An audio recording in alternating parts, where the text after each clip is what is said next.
नमस्कार दोस्तों, power of study channel में आपका स्वागत है।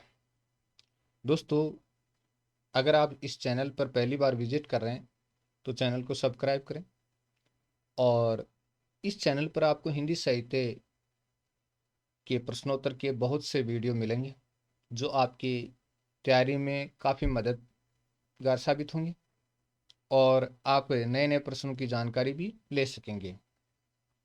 तो पावर ऑफ स्टडी चैनल को सब्सक्राइब करना न भूलें। चलिए दोस्तों, बढ़ते हैं और प्रश्नोत्तर पढ़ते हैं। स्थूल के प्रति सूक्ष्म का विद्रोह किस काव्यधारा की विशेषता है? ये छायावादी काव्यधारा की विशेषता है। स्थूल के प्रति सूक्ष्म का विद्रोह छायावादी काव्यधारा की विशेषता है। अगला है, रहस्य में चेतना शक्ति के दर्शन किस काव्यधारा में होते हैं? रहस्य में चेतना शक्ति के दर्शन किस काव्यधारा में होते हैं? तो ये छायावादी काव्यधारा में होते हैं। रहस्य में चेतना शक्ति के दर्शन छायावादी काव्यधारा में।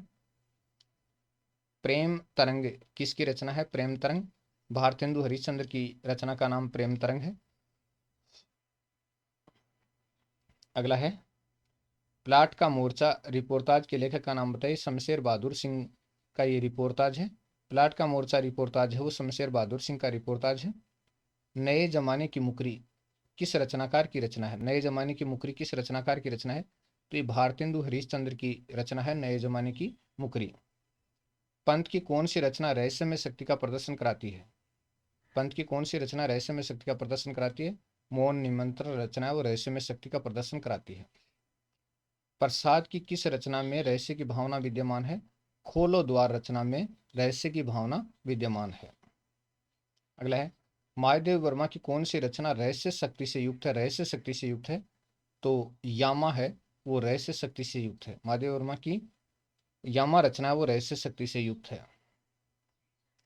नवीन सौंदर्य का चित्रण किस काव्यधारा की विशेषता है? तो ये छायावादी काव्यधारा की विशेषता है नवीन सौंदर्य का चित्रण। अगला है, मृगनयनी उपन्यास के लेखक का नाम बताइए। वृंदावन लाल वर्मा का उपन्यास है मृगनयनी। मृगनयनी है वो वृंदावन लाल वर्मा का उपन्यास है। भारतेंदु हरिश्चंद्र ने सत्य हरिश्चंद्र में किसका वर्णन किया है? भारतेंदु हरिश्चंद्र ने सत्य हरिश्चंद्र में किसका वर्णन किया है? तो गंगा का वर्णन किया है। सत्य हरिश्चंद्र में गंगा का वर्णन है दोस्तों। चलिए, छायावादी काव्य धारा में सौंदर्य चित्रण में प्रमुखता किसको दी गई है? छायावादी काव्य धारा में सौंदर्य चित्रण में प्रमुखता किसको दी गई है? प्रकृति सौंदर्य और नारी सौंदर्य को प्रमुखता दी गई है। अगला है, मानवीकरण अलंकार का प्रयोग छायावादी कवियों ने किसके सौंदर्य का चित्रण करने के लिए किया है? मानवीकरण अलंकार का प्रयोग छायावादी कवियों ने किसके सौंदर्य का चित्रण करने के लिए किया है?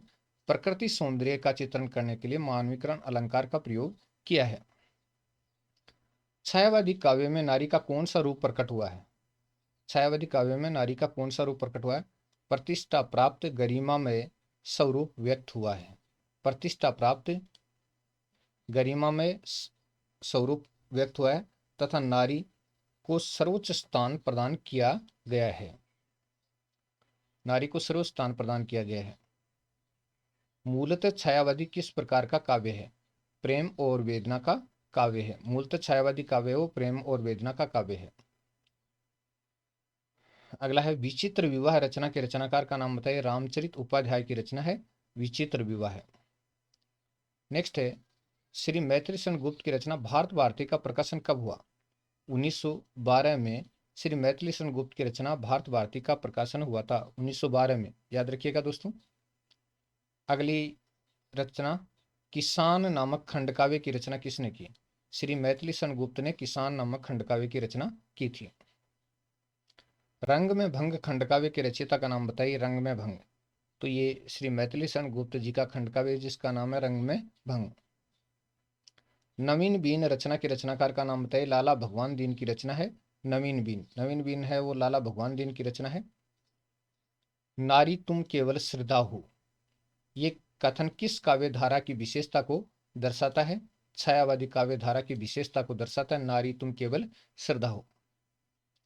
अगला प्रश्न है, कोमल कांत पदावली चित्र भाषा का प्रयोग मानवीकरण अलंकार किस काव्य धारा की शिल्पगत विशेषताएं हैं? कोमलकांत पदावली है, चित्र भाषा का प्रयोग है, मानवीकरण अलंकार है, तो किस काव्यधारा की विशेषताएं? छायावादी काव्यधारा की विशेषताएं हैं। नेक्स्ट है, हिंदी साहित्य की किस काव्यधारा में व्यक्तिक सुख दुख की बातें खुलकर हुई हैं। हिंदी साहित्य की किस काव्यधारा में व्यक्तिगत सुख दुख की बातें खुलकर हुई हैं? छायावादी काव्यधारा में व्यक्तिगत सुख दुख की बातें खुलकर हुई हैं। निराला की किन कविताओं में व्यक्तिगत जीवन का सत्य प्रकट हुआ है? निराला की किन कविताओं में व्यक्तिगत जीवन का सत्य प्रकट हुआ है? राम की शक्ति पूजा और सरोज स्मृति में। राम की शक्ति पूजा और सरोज स्मृति में। नौका विहार कविता के रचयिता का नाम बताइए। नौका विहार सुमित्रा नंदन पंत की रचना है नौका विहार। नेक्स्ट है, चंद्रावली नामक नाटक में भारतेंदु हरिश्चंद्र ने किसका वर्णन किया है? यमुना का वर्णन किया चंद्रावली नामक रचना में, यानी सत्य हरिश्चंद्र में गंगा का और चंद्रावली में यमुना का वर्णन किया है। नेक्स्ट है, परमात्मा की छाया जब आत्मा में और आत्मा की छाया परमात्मा में पड़ने लगती है, परमात्मा की छाया जब आत्मा में, आत्मा की छाया परमात्मा में पड़ने लगती है, तभी छायावाद की सृष्टि होती है। यह परिभाषा किसकी है? यह परिभाषा डॉक्टर रामकुमार वर्मा की है। डॉक्टर रामकुमार वर्मा की यह परिभाषा है कि परमात्मा की छाया जब आत्मा में, आत्मा की छाया परमात्मा में पड़ने लगती है, तभी छायावाद की सृष्टि होती है। मुड़ मुड़ कर देखता हूँ आत्मकथा के लेखक का नाम बताइए। मुड़ मुड़ कर देखता हूँ आत्मकथा के लेखक का नाम राजेंद्र यादव की आत्मकथा है मुड़ मुड़ कर देखता हूँ। पंखहीन आत्मकथा के लेखक का नाम बताइए। विष्णु प्रभाकर की आत्मकथा है पंखहीन। गुजरा कहाँ कहाँ से आत्मकथा के लेखक का नाम बताइए। गुजरा कहाँ कहाँ से आत्मकथा के लेखक हैं देवेश ठाकुर। देवेश ठाकुर की आत्मकथा है गुजरा कहाँ कहाँ से। जो यथार्थ था आत्मकथा के लेखक का नाम बताइए। अखिलेश की आत्मकथा है जो यथार्थ था। आज के अतीत आत्मकथा के लेखक का नाम बताइए। भीष्म साहनी की आत्मकथा है आज के अतीत। तो दोस्तों, ये वीडियो आपको कैसा लगा? अगर वीडियो अच्छा लगा तो कमेंट जरूर कीजिएगा, लाइक कीजिएगा, शेयर कीजिएगा, सब्सक्राइब कीजिएगा।